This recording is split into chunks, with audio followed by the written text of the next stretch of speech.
राजसूय यज्ञ का प्रारंभ। वैशंपायन जी कहते हैं, जन्मेजय, धर्मराज की सत्यनिष्ठा, प्रजा पालन में अनुराग और शत्रु संहार देखकर सारी प्रजा अपने आप अपने धर्म का पालन करने लगी।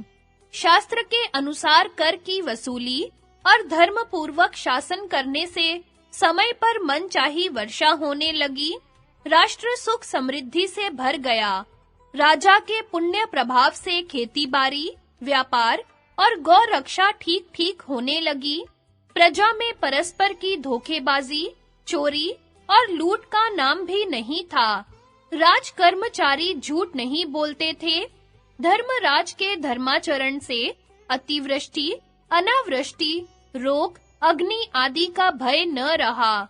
लोग उनके पास भेंट देने या प्रिय कार्य करने के लिए ही आते, युद्ध आदि के लिए नहीं।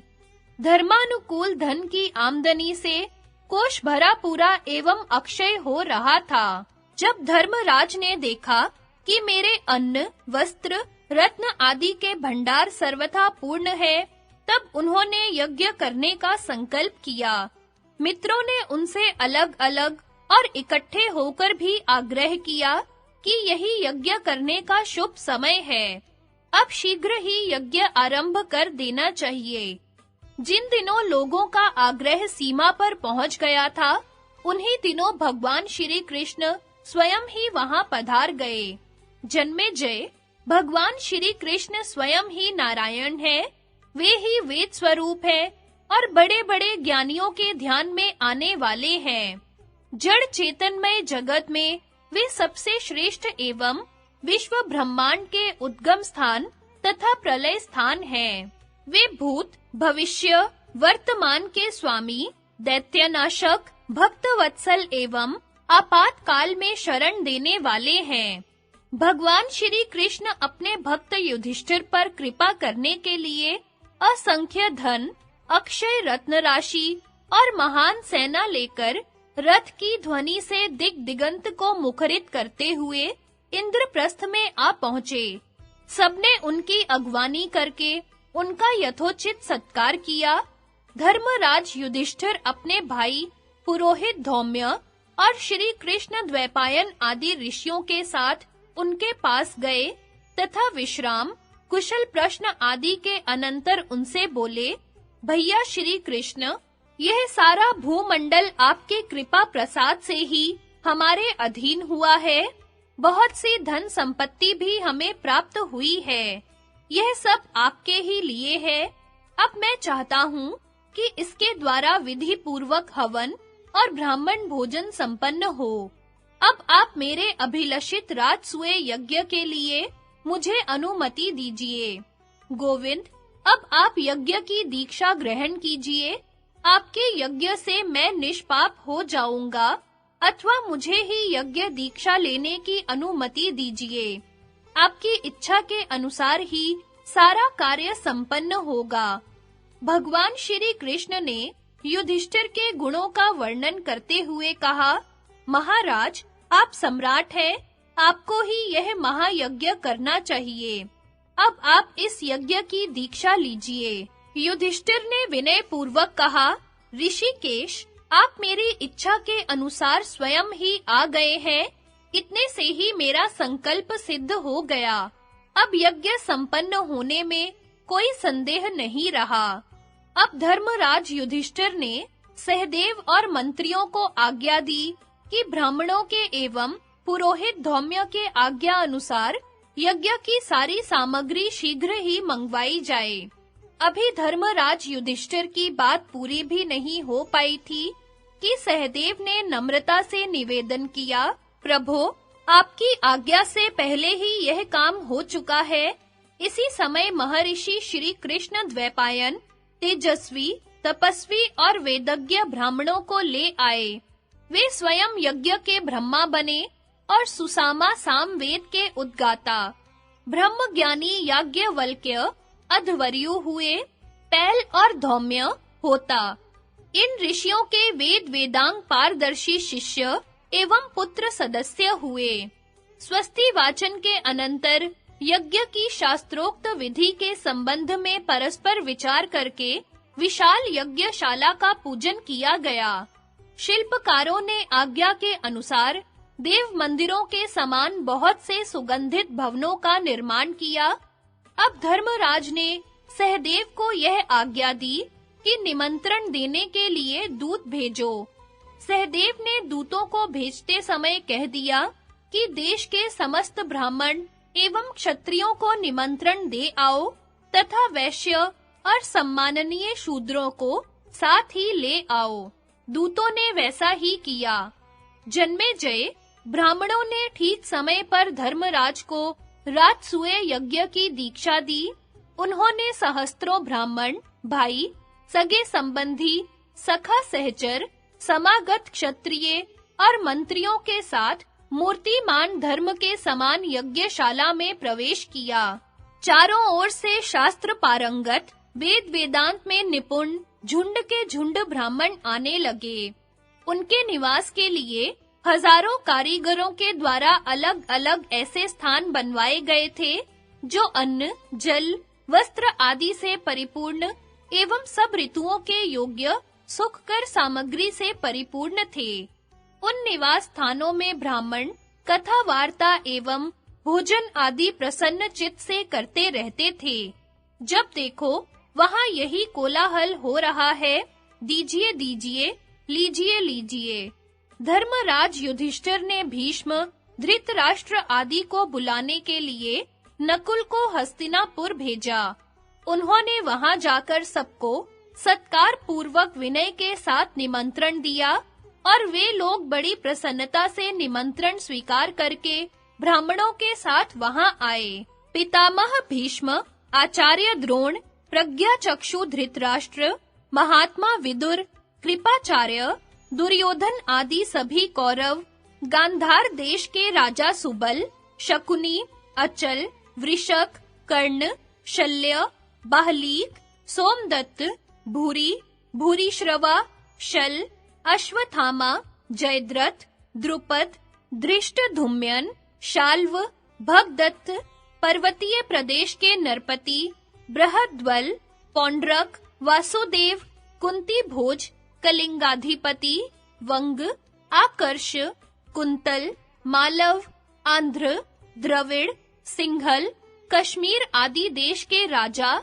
गौरवाहन, बाहलीक देश के राजा, विराट और उनके पुत्र, मावेल, शिशुपाल और उसके लड़के, सबके सब यज्ञ भूमि में आए। यज्ञ में समागत राजा और राजकुमारों की गणना कठिन है। सभी बहुमूल्य भेंट ले लेकर आए थे। बलराम, अनिरुद्ध, कंक, सारण, गद, प्रद्युमन, साम, चारुदेशन, उल्मुक आदि समस्त यादव महारथी भी आए। धर्मराज की आज्ञा से सभी समागत राजाओं को सत्कार पूर्वक अलग-अलग स्थानों में ठहराया गया। उनके लिए जो स्थान बनवाए गए थे, उनमें खाने-पीने की सारी सामग्री, बावलियां और हरे-भरे नयन मनोहर वृक्ष थे। स्वागत सत्कार के बाद सब लोग अपने-अपने निवास स्थानों में ठहर गए।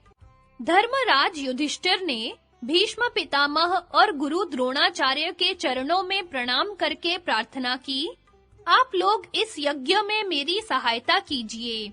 इस विशाल धनागर को अपना ही समझिए और इस प्रकार कार्य कीजिए जिससे मेरा मनोरथ सफल हो।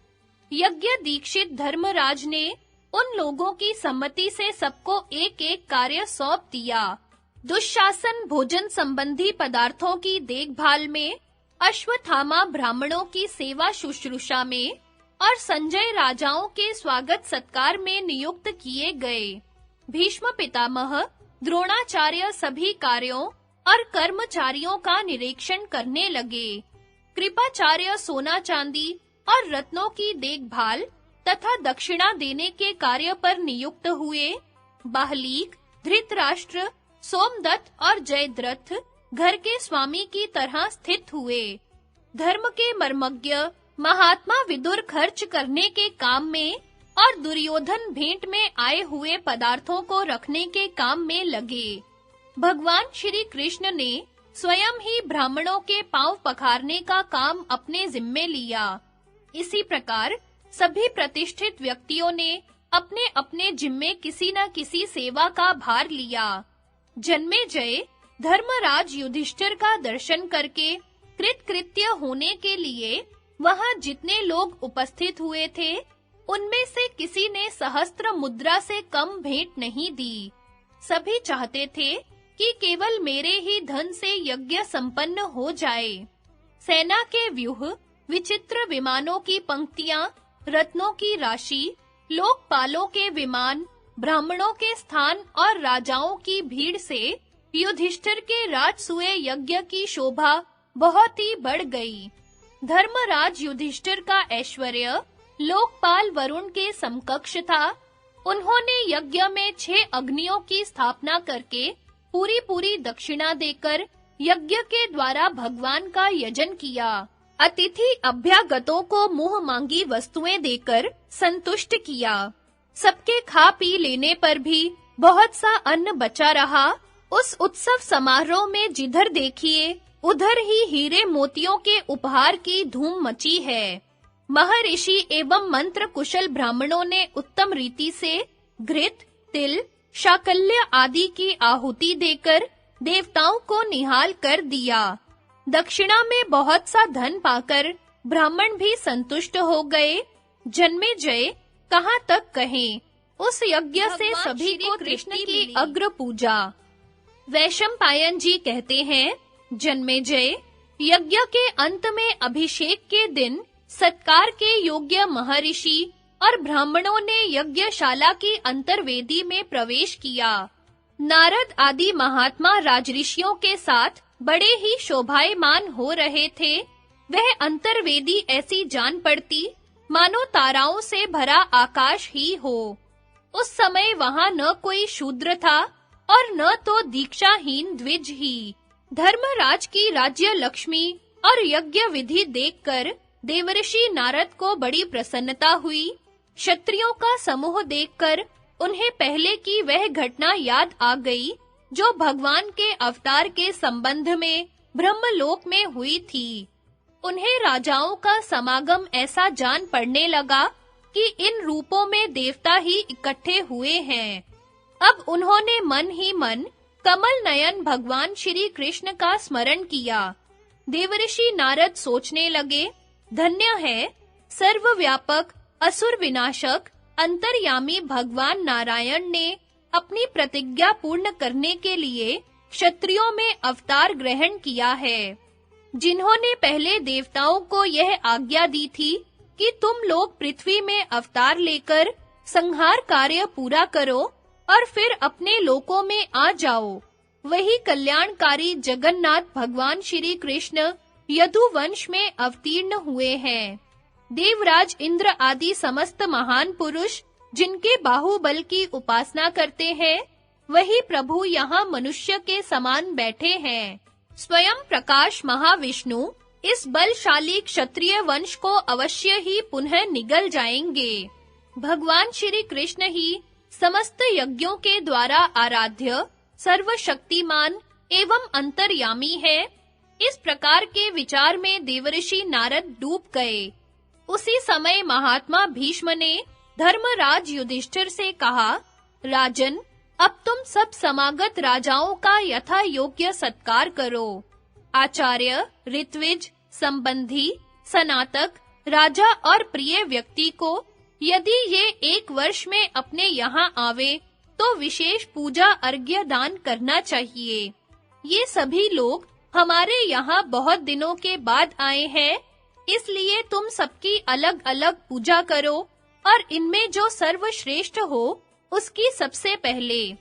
धर्मराज ने पूछा, पितामह, कृपा करके बतलाइए, इन समागत सज्जनों में हम लोग सबसे पहले किसकी पूजा करें?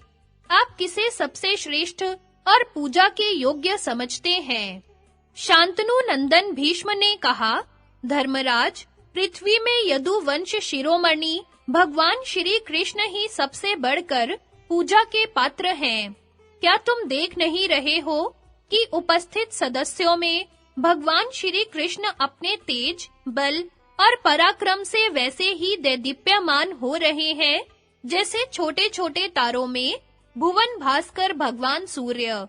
जैसे तमसाच्छन स्थान सूर्य के शुभागमन से और वायुहीन स्थान वायु के संचार से जीवन ज्योति से जगमगा उठता है, वैसे ही भगवान श्री कृष्ण के द्वारा हमारी सभा आह्लादित और प्रकाशित हो रही है।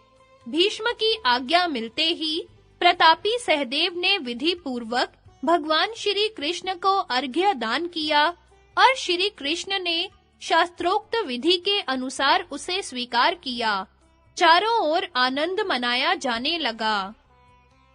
शिशुपाल का क्रोध, युधिष्ठिर का समझाना और भीष्म आदि का कथन।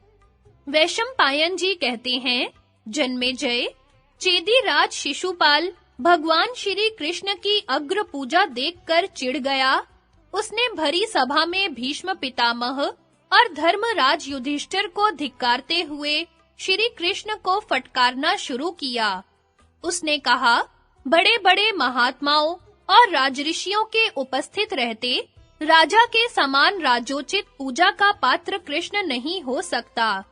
महात्मा पांडवों ने कृष्ण की पूजा करके अपने योग्य काम नहीं किया है। पांडवों, तुम लोग अभी बालक हो, तुम्हें सूक्ष्म धर्म का ज्ञान नहीं है। भीष्म पितामह भी सठिया गए हैं। इनकी दृष्टि दीर्घदर्शिनी नहीं रह गई है। भीष्म, तुम्हारे जैसे धर्मात्मा पुरुष भी जब मनमाना काम करने लगते हैं, तो जगत में अपमानित होते हैं। कृष्ण राजा नहीं है, फिर यह राजाओं में सम्मान का पात्र कैसे हो सकता है? यह आयु में भी तो सबसे वृद्ध नहीं है। इनके पिता वसुदेव अभी जीवित हैं। यदि इसे अपना सच्चा हितैषी और अनुकूल समझकर तुम लोगों ने इसकी पूजा की हो, तो क्या यह द्रुपद से बढ़कर है? यदि तुम लोग कृष्ण को आचार्य मानते हो, तो भी द्रोणाचार्य की उपस्थिति में इसकी पूजा सर्वथा अनुचित है। ऋत्विज की दृष्टि से भी सबसे पहले विद्या वयोवृद्ध भगवान श्री कृष्ण द्वैपायन की ही पूजा होनी चाहिए थी। युधिष्ठिर, इच्छा मृत्यु पुरुष श्रेष्ठ भीष्म पितामह के रहते तुमने कृष्ण का पूजन कैसे किया? शास्त्र पारदर्शी वीर अश्वत्थामा के सामने कृष्ण की पूजा भला किस दृष्टि से उचित हो सकती है? पांडवों, राजाधिराज दुर्योधन, भरत वंश के आचार्य महात्मा कृप, किम पुरुषों के आचार्य द्रुम तथा पांडु के समान माननीय सर्व सद्गुण संपन्न भीष्मक को छोड़कर उनकी उपस्थिति में तुमने कृष्ण की पूजा का अनर्थ कैसे कर डाला? यह कृष्ण न ऋत्विज है, न राजा है और न तो आचार्य ही है। फिर तुमने किस कामना से इसकी पूजा की है? यदि तुम्हें कृष्ण की ही अग्र पूजा करनी थी, तो इन राजाओं को हम लोगों को बुलाकर इस प्रकार अपमान तो नहीं करना चाहिए था। हम लोग भय, लोभ आदि के कारण तुम्हें कर नहीं देते। हम तो ऐसा समझते थे कि यह सीधा सादा धर्मात्मा मनुष्य है, यह सम्राट हो जाए तो अच्छा ही है। सो तुम इस गुणहीन कृष्ण की पूजा करके हम लोगों का तिरस्कार कर रहे हो। तुम अचानक ही धर्मात्मा के रूप में प्रख्यात हो गए, तभी तो तुमने इस धर्मच्युत की पूजा करके अपनी बुद्धि का दिवालियापन दिखलाया है। शिशुपाल ने भगवान श्री कृष्ण की ओर मुंह करके कहा, कृष्ण, मैं मानता हूँ कि पांडव बेचारे डरपोक और तपस्वी हैं। इन्होंने यदि ठीक-ठीक नहीं समझा, तो तुम्हें तो जना देना चाहिए था कि तुम किस पूजा के अधिकारी हो। यदि कायरतावश और मूर्खतावश इन्होंने तुम्हारी पूजा कर भी दी, तो तुमने अयोग्य होकर उसे स्वीकार क्यों किया? जैसे कुत्ता लुक छिपकर जरा सा घी चाट ले और अपने को धन्य-धन्य मानने लगे, वैसे ही तुम यह अयोग्य पूजा स्वीकार करके अपने को बड़ा मान रहे हो। तुम्हारी इस अनुचित पूजा से हम राजाओं का कोई अपमान नहीं होता। ये पांडव तो स्पष्ट रूप से तुम्हारा ही तिरस्कार कर रहे हैं। नपुंसक का ब्याह करना, अंधे को रूप दिखाना, राज्यहीन को राजाओं में बैठा देना जिस प्रकार अपमान है, वैसे ही तुम्हारी यह पूजा भी। हमने युधिष्ठिर, भीष्म और तुमको देख लिया, तुम सब एक से एक बढ़कर हो। ऐसा कहकर शिशुपाल अपने आसन से उठ खड़ा हुआ और कुछ राजाओं को साथ लेकर वहां से जाने के लिए तैयार तत्क्षण शिशुपाल के पास जाकर समझाते हुए मधुर वाणी से कहा, राजन, आपका कहना उचित नहीं है। कड़वी बात कहना निरर्थक तो है ही, अधर्म भी है। हमारे पितामह भीष्म धर्म का रहस्य न जानते हो, ऐसा नहीं है। आप व्यर्थ उनका तिरस्कार मत कीजिए। देखिए, यहाँ आपसे भी विद्या वयोवृद्ध बहुत से राजा उपस्थित हैं। उन्हें भगवान श्री कृष्ण की पूजा बुरी नहीं मालूम हुई है। आपको भी उन्हीं के समान इसके संबंध में कुछ नहीं कहना चाहिए। चेदी नरेश, पितामह भीष्म ही भगवान श्री कृष्ण के वास्तविक स्वरूप को जानते हैं। श्री कृष्ण के संबंध में उनके जैसा तत्व ज्ञान आपको नहीं है। युधिष्ठिर इस प्रकार कह ही रहे थे कि भीष्म पितामह ने उन्हें संबोधन करके कहा, धर्मराज, भगवान श्री कृष्ण त्रिलोकी में सबसे श्रेष्ठ है। जो उनकी पूजा को अंगीकार नहीं करता, उससे अनुनय विनय करना अनुचित है। क्षत्रिय धर्म के अनुसार जो जिसे युद्ध में जीत लेता है, वह उससे श्रेष्ठ माना जाता है। भगवान श्री कृष्ण ने इन उपस्थित राजाओं में से किस पर विजय प्राप्त नहीं की है? एक का भी नाम तो बतलाओ। ये केवल हमारे ही पूज्य हो, ऐसी बात नहीं है। सारा जगत इनकी उपासना करता है।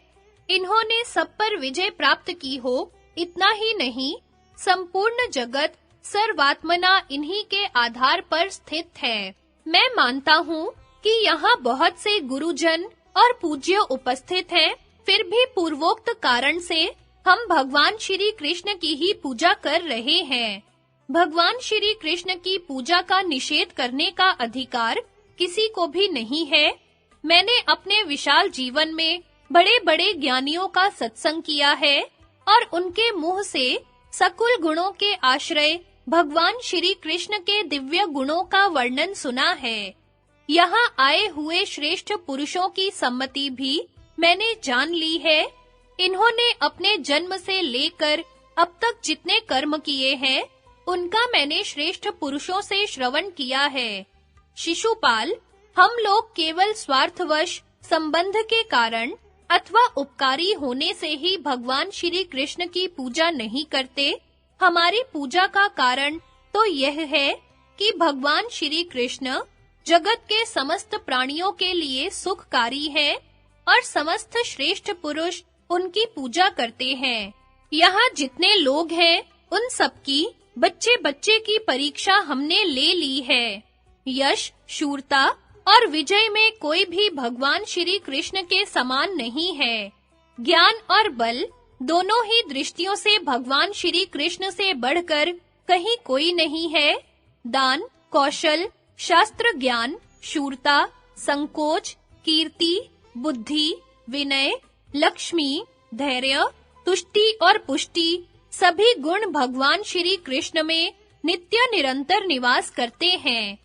परम ज्ञानी श्री कृष्ण हमारे आचार्य, पिता और गुरु हैं। सब लोगों को इसमें हार्दिक सहयोग देना चाहिए था।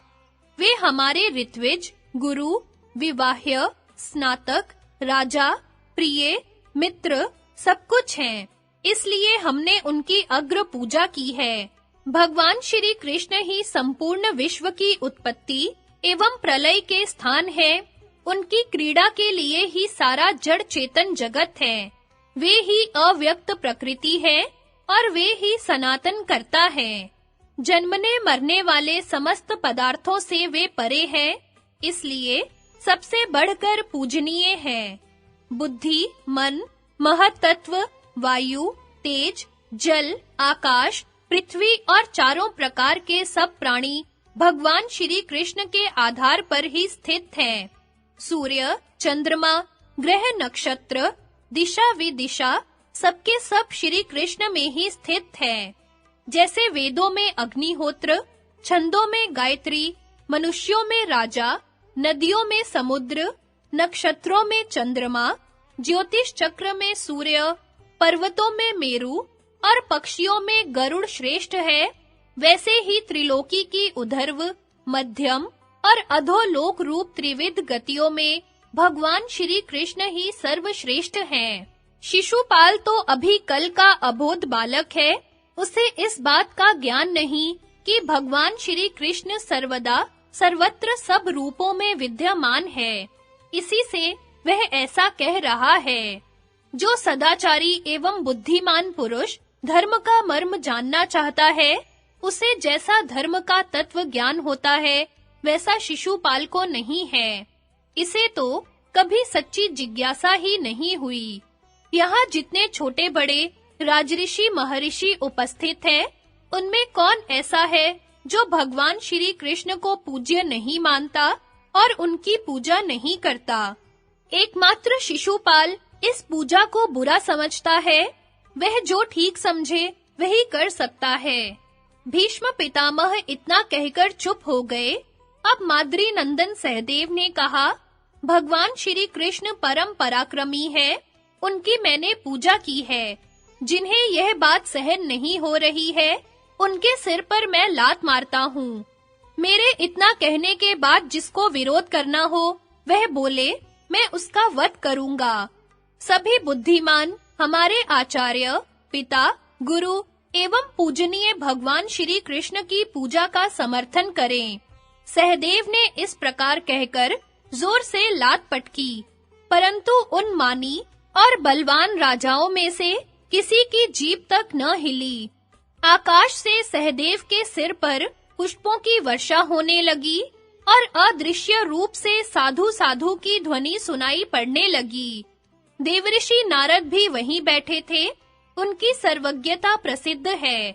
उन्होंने सबके सामने बड़े स्पष्ट शब्दों में कहा कि जो लोग कमल नयन भगवान श्री कृष्ण की पूजा नहीं करते, उन्हें जिंदा रहने पर भी मुर्दा ही समझना चाहिए। उनके साथ तो कभी बात तक नहीं करनी चाहिए। इसके अनंतर सहदेव ने ब्राह्मण और क्षत्रियों की यथोचित पूजा की। इस प्रकार पूजा का काम समाप्त हुआ। भगवान श्री कृष्ण की पूजा से शिशुपाल क्रोध के मारे आग बबूला हो गया था। उसकी आंखें खून उगल रही थी। उसने राजाओं को पुकार कर कहा कि मैं सेनापति बनकर खड़ा हूँ। अब आप लोग किस उधेड़ बुन में पड़े हैं? आइए, हम लोग डटकर यादवों और पांडवों की सम्मिलित सेना से भिड़ जाएं। इस प्रकार शिशुपाल यज्ञ में विघ्न डालने के लिए राजाओं को उत्साहित कर उनसे सलाह करने लगा। उस समय वे लोग क्रोध से तिलमिला रहे थे। चेहरे पर शिकन पड़ गई थी। वे यही सोच रहे थे कि श्री कृष्ण की पूजा और युधिष्ठिर का यज्ञांत अभिषेक न होने पावे। धर्मराज युधिष्ठिर ने देखा कि बहुत से लोग क्षुब्ध सागर की भांति उमड़कर युद्ध करना चाहते हैं। तब उन्होंने भीष्म पितामह के पास जाकर कहा, पितामह, अब मुझे क्या करना चाहिए? आप यज्ञ की निर्विघ्न समाप्ति और प्रजा के हित का उपाय बतलाइए। भीष्म पितामह ने कहा, बेटा, डरने की कोई बात नहीं। क्या कभी कुत्ता सिंह को मार सकता है? मैंने पहले ही तुम्हारे कर्तव्य का निश्चय कर लिया है। जैसे सिंह के सो जाने पर कुत्ते भौंकते हैं, वैसे ही भगवान श्री कृष्ण के चुप रहने से ही ये चिल्ला रहे हैं। मूर्ख शिशुपाल अनजाने में ही इन राजाओं को यमपुरी भेजना चाहता है। निस्संदेह भगवान श्री कृष्ण शिशुपाल का तेज खींच लेना चाहते हैं। ये जिसको खींच लेना चाहते हैं, उसी की बुद्धि ऐसी हो जाती है। ये सारे जगत के मूल कारण और प्रलय स्थान है। तुम निश्चिंत रहो। भीष्म पितामह की बात शिशुपाल ने भी सुनी। उसने भीष्म को डांटते हुए कहा, तुम्हें सब राजाओं को धमकाते समय शर्म नहीं आती? अरे, बूढ़े होकर तुम अपने कुल को क्यों कलंकित करते हो? मूर्ख और घमंडी कृष्ण की प्रशंसा करते समय तुम्हारी जीभ के 100 टुकड़े क्यों नहीं हो जाते? मूर्ख से मूर्ख भी जिसकी निंदा करता है, उस ग्वालिये की तुम ज्ञानी होकर क्यों प्रशंसा कर रहे हो? यदि इसने बचपन में किसी पक्षी, घोड़े अथवा बैल को मार ही डाला तो क्या हुआ? वे कोई युद्ध के उस्ताद तो नहीं थे। यदि इसने चेतनाहीन छकड़े को पैर मारकर उलट दिया तो क्या चमत्कार हुआ? यदि इसने गोवर्धन पर्वत को 7 दिन तक उठा रखा तो कौन सी अलौकिक घटना घट गई? अरे, वह तो दीमकों की बांबी मात्र है। अवश्य ही यह सुनकर हमें आश्चर्य हुआ कि पेटू कृष्ण ने गोवर्धन पर बहुत सा अन्न खा लिया। जिस महाबली कंस का नमक खाकर यह पला था, उसी को इसने मार डाला। है ना कृत घनता की हद? धर्मज्ञानी जी, धर्म के अनुसार स्त्री, गौ, ब्राह्मण और जिसका अन्न खाए, जिसके आश्रय में रहे, उसे नहीं मारना चाहिए। जिसने जन्मते ही स्त्री को मार डाला, उसे ही तुम जगतपति बतलाते हो। बुद्धि की बलिहारी है। अजी तुम्हारे कहने से यह कृष्ण भी अपने को वैसा ही मानने लगेगा। अजी धर्मध्वजी, तुम अपने स्वभाव की नीचता के कारण ही पांडवों को ऐसा बना दिया है। तुमने धर्म की आड़ में जो दुष्कर्म किए हैं, वे क्या कभी किसी ज्ञानी के द्वारा किए जा सकते हैं? काशी नरेश की कन्या अंबा शाल्व को अपना पति बनाना चाहती थी, परंतु तुम उसे बलपूर्वक हर लाए। यह कौन सा धर्म है जी? तुम्हारा ब्रह्मचर्य व्यर्थ है। तुमने नपुंसकता अथवा मूर्खता के कारण यह हठ पकड़ रखा है। अब तक तुमने कौन सी उन्नति संपादन की है? हाँ, धर्म की बातें तो बढ़-बढ़कर अवश्य करते हो। सभी लोग जरासंध का आदर करते थे। उन्होंने कृष्ण को दास समझकर ही इसका वध नहीं किया। उनकी हत्या करने में इस कृष्ण ने भीमसेन और अर्जुन के साथ मिलकर जो करतूत की, उसे कौन ठीक समझता है? आश्चर्य तो यह है कि तुम्हारी बातों में आकर पांडव भी कर्तव्यच्युत हो रहे हैं। क्यों ना हो, तुम्हारे जैसे नपुंसक, पुरुषार्थहीन और बूढ़े जब सम्मति देने वाले हों, तब ऐसा ही होना चाहिए। शिशुपाल की रूखी और कठोर बातें सुनकर प्रतापी भीमसेन क्रोध से तिलमिला उठे। सबने देखा कि भीमसेन प्रलयकालीन काल के समान दांत पीस रहे हैं। वे क्रोध में आकर शिशुपाल पर टूटना ही चाहते थे कि महाबाहु भीष्म ने उन्हें रोक लिया। इतना सब होने पर भी शिशुपाल टस से मस नहीं हुआ, वह डटा ही रहा। उसने हंसकर कहा, भीष्म, छोड़ दो इसे। अभी सब लोग देखेंगे कि यह मेरे क्रोध की आग में पतंगे की भांति भस्म हो रहा है। भीष्म पितामह ने शिशुपाल की बात की ओर कोई ध्यान नहीं दिया। वे भीम जन्म कथा और वध। भीष्म पितामह ने कहा, भीमसेन, यह शिशुपाल जब चेदी राज के वंश में पैदा हुआ, तब इसके 3 नेत्र थे और 4 भुजाएं थी। पैदा होते ही यह गधों के समान रेंकने चिल्लाने लगा था। सगे संबंधी इसकी यह दशा देखकर डर गए और इसके त्याग का विचार करने लगे। माता-पिता, मंत्री आदि का एक ही विचार देखकर आकाशवाणी हुई, राजन, तुम्हारा यह पुत्र बड़ा श्रीमान और बली होगा। इससे डरो मत, निश्चिंत होकर इसका पालन करो। माता यह सुनकर प्रेम में पक गई। उसने हाथ जोड़कर कहा, जिसने मेरे पुत्र के संबंध में यह भविष्यवाणी की है, वह चाहे कोई हो, स्वयं भगवान, देवता अथवा अन्य, मैं उसे प्रणाम करती हूँ और उससे इतना और जानना चाहती हूँ कि मेरे पुत्र की मृत्यु किसके हाथों होंगी। आकाशवाणी ने दोबारा कहा, जिसकी गोद में जाने पर तुम्हारे पुत्र की 2 अधिक भुजाएं गिर पड़े और जिसे देखने मात्र से तीसरा नेत्र लुप्त हो जाए, उसी के हाथों इसकी मृत्यु होगी। उस समय इस विचित्र शिशु का समाचार सुनकर पृथ्वी के अधिकांश राजा इसे देखने के लिए आए थे। चेदी राज ने सबका यथोचित सत्कार करके बालक शिशुपाल को सबकी गोद में रखा, परंतु न अधिक भुजाएं गिरी और न तो तीसरा नेत्र लुप्त हुआ। भगवान श्री कृष्ण और महाबली बलराम भी अपनी बुआ से मिलने और उनके लड़के को देखने के लिए चेदीपुर में आए। प्रणाम, आशीर्वाद और कुशल मंगल के पश्चात स्वागत सत्कार हुआ। अनंतर बुआ ने अपने भतीजे श्री कृष्ण की गोद में प्रेम से अपना बालक रख दिया। उसी समय उसकी अधिक 2 भुजाएं गिर गईं और तीसरा नेत्र गायब हो गया। शिशुपाल की माता व्याकुल एवं भयभीत होकर श्री कृष्ण से कहने लगी, श्री कृष्ण, मैं तुमसे डर गई हूँ। तुम आर्तों को आश्वासन और भयभीतों को अभय देते हो, इसलिए मुझे एक वर दो। तुम मेरी ओर देखकर शिशुपाल के सारे अपराध क्षमा कर देना। बस मैं केवल इतना ही वर मांगती हूँ। श्री कृष्ण ने कहा, बुआ जी, तुम शोक मत करो। मैं तुम्हारे पुत्र के ऐसे 100 अपराध भी क्षमा कर दूंगा जिनके बदले इसे मार डालना चाहिए। भीमसेन, इसी से कुल कलंक शिशुपाल ने आज भरी सभा में मेरा तिरस्कार किया है। भला और किस राजा की ऐसी हिम्मत है जो इस प्रकार मेरा अपमान कर सके? यह कुल कलंक अब काल के गाल में है। इस समय यह मूर्ख हम लोगों को कुछ न समझकर सिंह के समान दहाड़ रहा है, परंतु इसे पता नहीं कि कुछ ही क्षणों में श्री कृष्ण अपने इस तेज को ले लेना चाहते हैं। भीष्म की बात शिशुपाल से सही नहीं गई। वह क्रोध से जलकर कहने लगा, भीष्म, तुम भाट के समान बार-बार जिसका गुणगान कर रहे हो, वह कृष्ण क्यों नहीं मुझ पर अपना प्रभाव दिखलाता? हम तो निश्चय ही उससे द्वेष करते हैं। यदि तुम्हारी आदत ही प्रशंसा करने की है, तो दूसरों की प्रशंसा क्यों नहीं करते?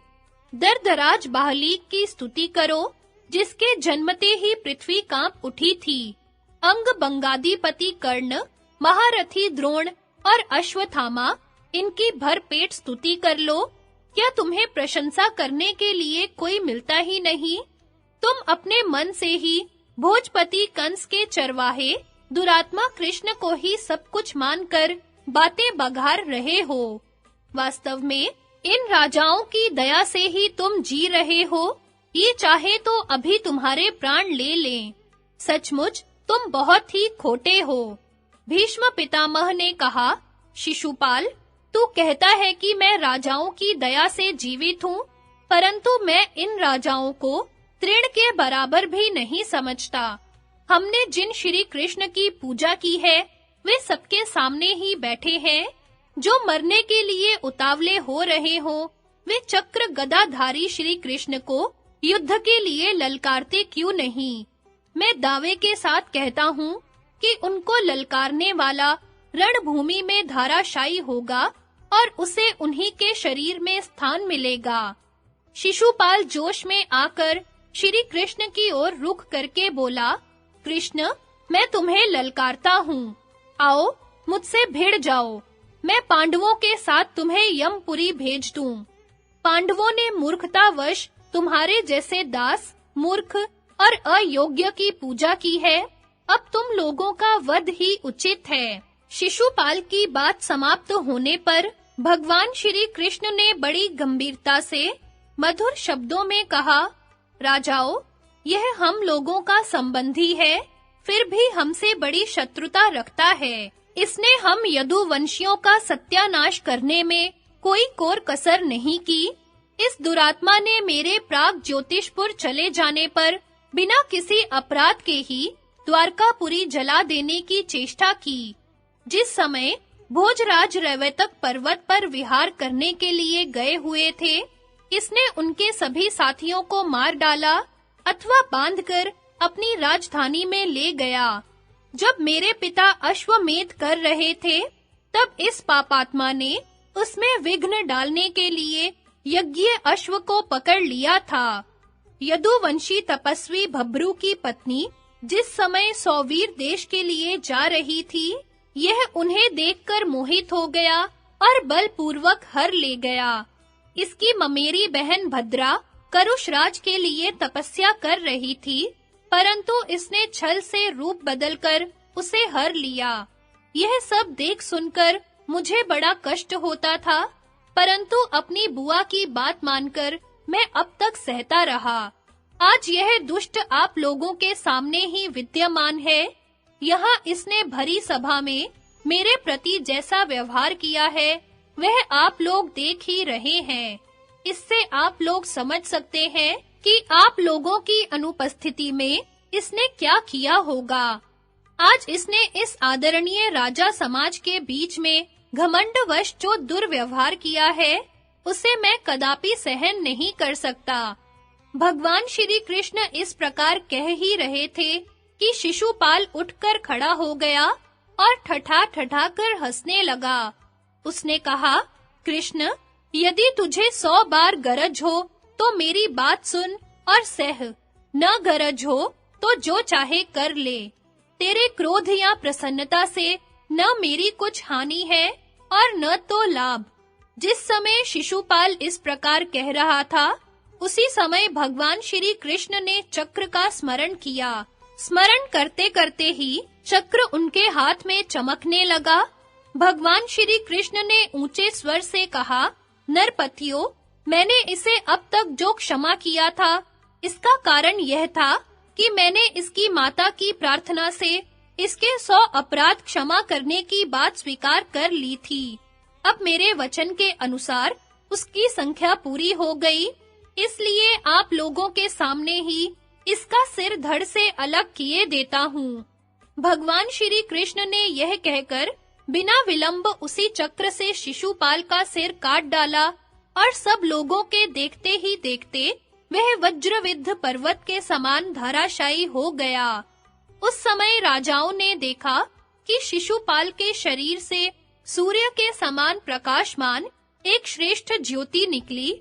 उसने जगत वंदित कमल लोचन भगवान श्री कृष्ण को प्रणाम किया और लोगों के देखते ही देखते वह उनमें समा गई। वह अद्भुत घटना देखकर उपस्थित जनता आश्चर्यचकित हो गई। सभी एक स्वर से भगवान श्री कृष्ण की प्रशंसा करने लगे। धर्मराज युधिष्ठिर की आज्ञा से भीमसेन आदि ने तत्काल उसके प्रेत संस्कार का प्रबंध किया। तदनंतर राजा युधिष्ठिर ने सभी नरपतियों के साथ शिशुपाल के पुत्र का चेदी राज्य पर अभिषेक की समाप्ति। वैशंपायन जी कहते हैं, जन्मेजय, परम प्रतापी युधिष्ठिर का यज्ञ समस्त ऐश्वर्यों से परिपूर्ण था। उसे देखकर उत्साही वीरों को बड़ी प्रसन्नता हुई। उसमें आने वाले विघ्न अपने आप शांत हो गए। सारे कर्म सुख पूर्वक हुए। धन संपत्ति आवश्यकता से अधिक आई। असंख्य मनुष्यों और प्राणियों के खाते पीते रहने पर भी अन्न के गोदाम भरे रहे। इसका कारण यही था कि स्वयं भगवान श्री कृष्ण उसके संरक्षक थे। धर्मराज युधिष्ठिर ने बड़ी प्रसन्नता से वह यज्ञ पूर्ण किया।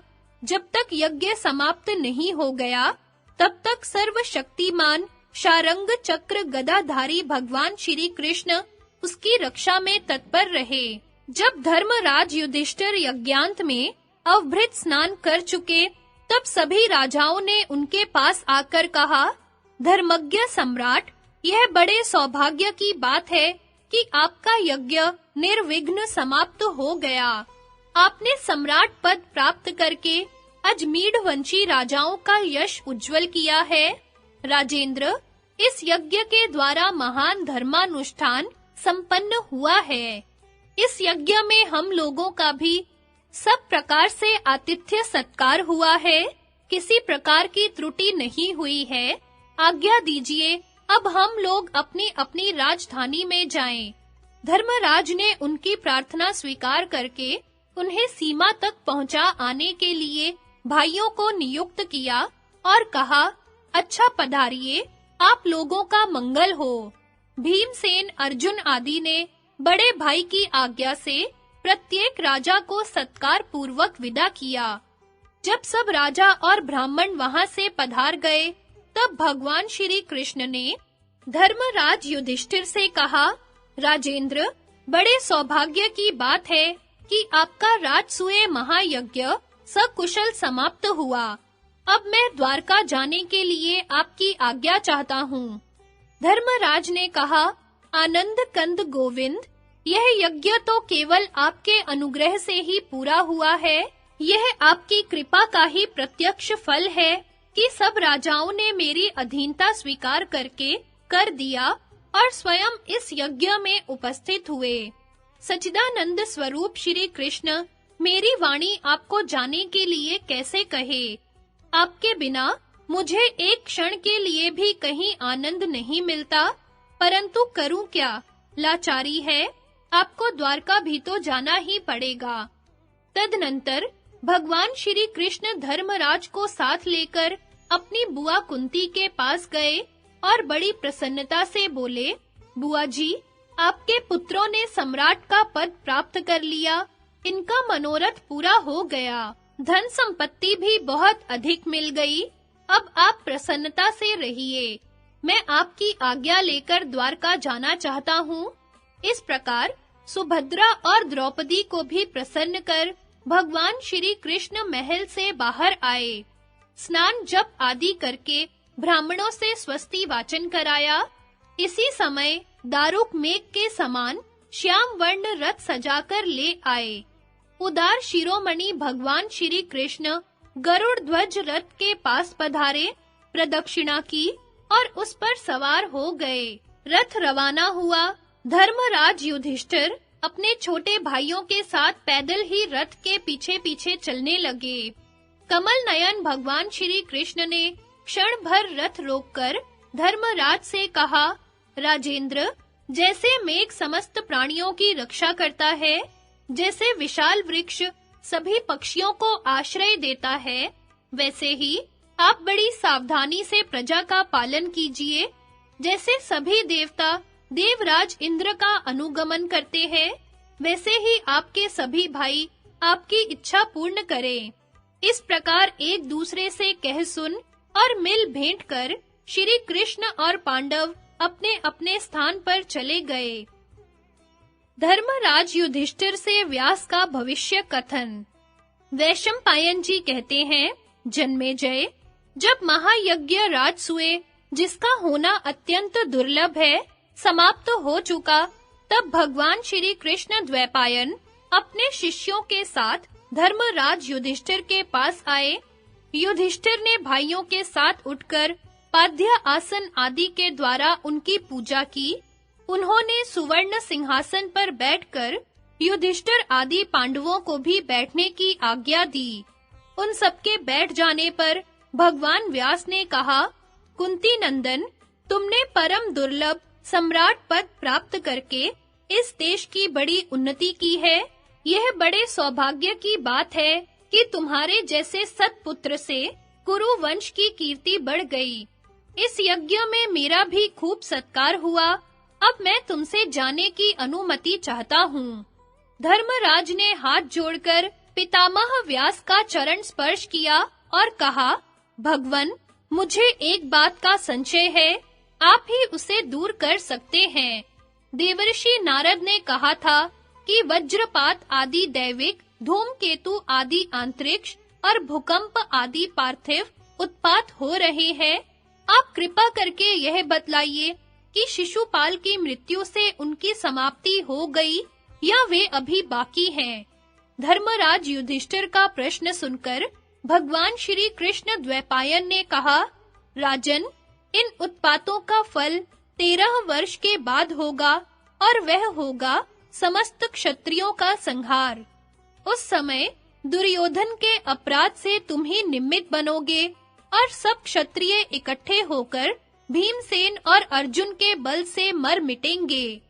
भगवान श्री कृष्ण द्वैपायन इस प्रकार कहकर अपने शिष्यों के साथ कैलाश चले गए। धर्मराज युधिष्ठिर चिंता और शोक से विह्वल हो गए। उनकी सांस गर्म चलने लगी। वे बीच-बीच में भगवान व्यास की बात याद करके अपने भाइयों से कहते कि भाइयों, तुम्हारा कल्याण हो। आज से मेरी जो प्रतिज्ञा है उसे सुनो। अब मैं 13 वर्ष जीकर ही क्या करूंगा? यदि जीना ही है तो आज से मैं किसी के प्रति कड़वी बात नहीं कहूंगा। भाई बंधुओं की आज्ञा में रहकर उनके कथनानुसार काम करूंगा।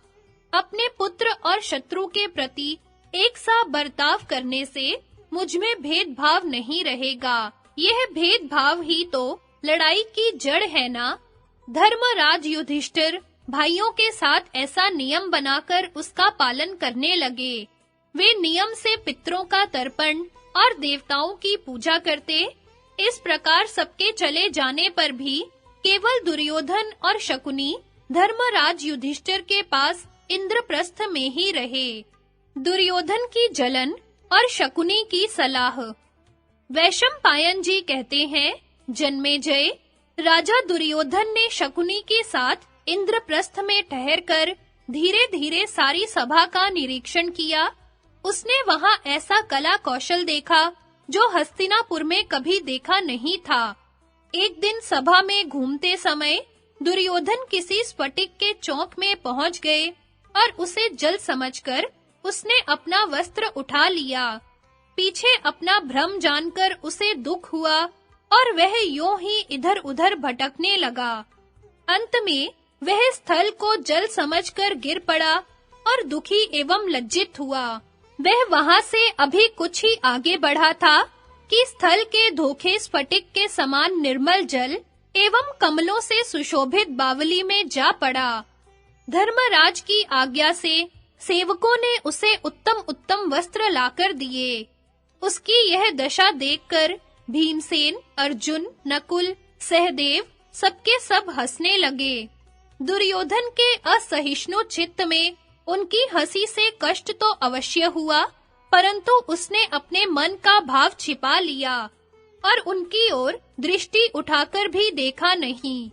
इसके बाद जब वह दरवाजे के आकार की स्फटिक निर्मित भीत को फाटक समझकर घुसने लगा, तब ऐसी टक्कर लगी कि उसे चक्कर आ गया। एक स्थान पर बड़े-बड़े किवाड़ धक्का देकर खोलने लगा तो दूसरी ओर गिर पड़ा। एक बार सही दरवाजे पर पहुंचा भी तो धोखा समझकर उधर से लौट आया। इस प्रकार बार-बार धोखा खाने से और यज्ञ की अद्भुत विभूति देखने से दुर्योधन के मन में बड़ी जलन एवं पीड़ा हुई। वह युधिष्ठिर से अनुमति लेकर हस्तिनापुर के लिए चल पड़ा। चलते समय पांडवों के ऐश्वर्य एवं संपत्ति के विचार से दुर्योधन का मन भयंकर संकल्पों से भर गया।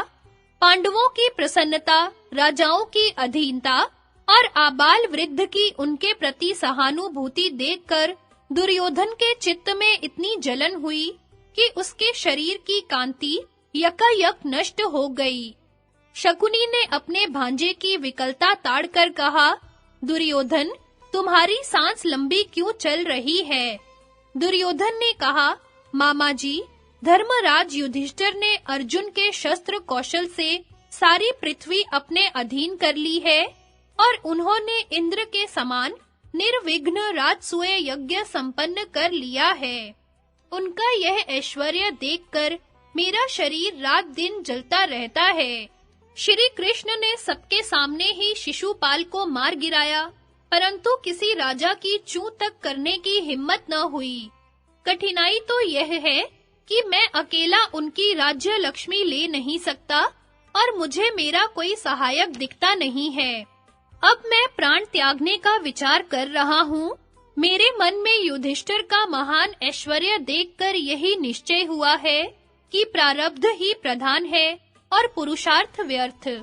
मैंने पहले पांडवों के नाश का प्रयत्न किया था, परंतु वे सभी विपत्तियों से बच गए और अब दिनों-दिन उन्नत होते जा रहे हैं। यही तो देव की प्रधानता और पुरुषार्थ की निरर्थकता है।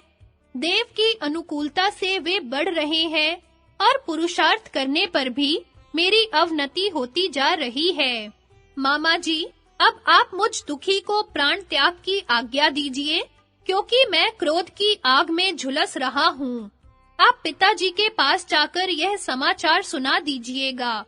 शकुनी ने कहा, दुर्योधन, पांडव अपने भाग्यानुसार प्राप्त भाग का भोग कर रहे हैं, उनसे द्वेष नहीं करना चाहिए। तुम्हारा यह समझना ठीक नहीं है कि मेरा कोई सहायक नहीं क्योंकि तुम्हारे सभी भाई तुम्हारे अधीन एवं अनुयायी हैं। महाधनुर्धर द्रोण, उनके पुत्र अश्वत्थामा, सूत पुत्र कर्ण, महारथी कृपाचार्य, राजा सोमदत्ती तथा उसके भाई तुम्हारे पक्ष में हैं। तुम उनकी सहायता से चाहो तो सारे भूमंडल को जीत सकते हो। दुर्योधन ने कहा, मामा जी, यदि आपकी आज्ञा हो तो आपको और आपके बतलाए हुए राजाओं को तथा औरों को भी साथ लेकर मैं पांडवों को जीत लूं और उन्हें हंसने का मजा चखा दूं। इस समय पांडवों को जीत लेने पर सारा भूमंडल मेरा हो जाएगा। सब राजा तथा वह दिव्य सभा भी मेरे अधीन हो जाएगी। शकुनी ने कहा, दुर्योधन, भगवान श्री कृष्ण, अर्जुन, भीमसेन, युधिष्ठिर, नकुल, सहदेव, द्रुपद और धृष्टद्युम्न आदि को युद्ध में जीतना बड़े-बड़े देवताओं की शक्ति के भी बाहर है। ये सब महारथी, श्रेष्ठ धनुर्धर, अस्त्र विद्या में कुशल और उत्तम योद्धा हैं। अच्छा, मैं तुम्हें युधिष्ठिर को जीतने का उपाय बतलाता हूँ। युधिष्ठिर को जुए का शौक तो बहुत है, परंतु उन्हें खेलना नहीं आता। यदि उन्हें जुए के लिए बुलाया जाए तो वे ना नहीं कर सकेंगे, और मैं जुआ खेलने में ऐसा निपुण हूँ कि भूमंडल में तो क्या, त्रिलोकी में भी मेरे समान कोई नहीं है। इसलिए तुम उनको बुलाओ, मैं चतुराई से उनका सारा राज्य और वैभव ले लूंगा। दुर्योधन, ये सब बातें तुम अपने पिता धृतराष्ट्र से कहो, उनकी आज्ञा मिलने पर मैं उन्हें अवश्य जीत लूंगा। दुर्योधन ने कहा, मामा जी, आप ही कहिए, मैं नहीं कह सकूंगा।